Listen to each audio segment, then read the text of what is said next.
Rallying everyone in Australia to the fight against COVID is already a massive multilingual effort. Vaccines prepare the body's immune system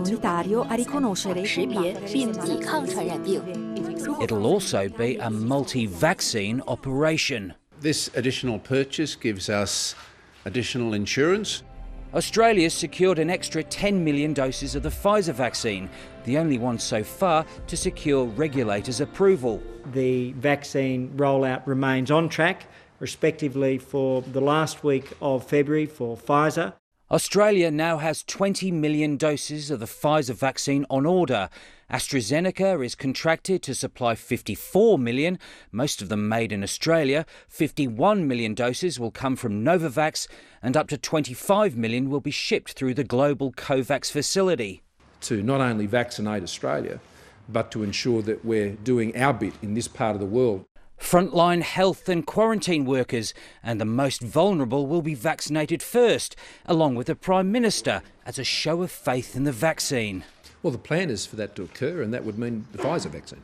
Asylum seekers, refugees, visa holders and those in immigration detention will also be offered the jab. But while there's confidence the vaccine will prevent sickness, it's not entirely clear whether it will limit the spread.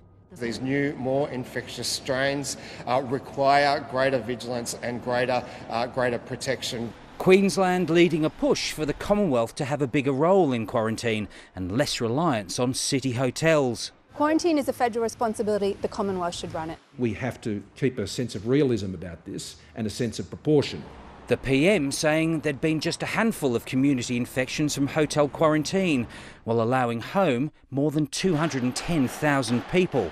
In other words, Scott Morrison's going to resist premiers who want to unpick hotel quarantine arrangements, although tomorrow's National Cabinet will look at using regional centres like Toowoomba.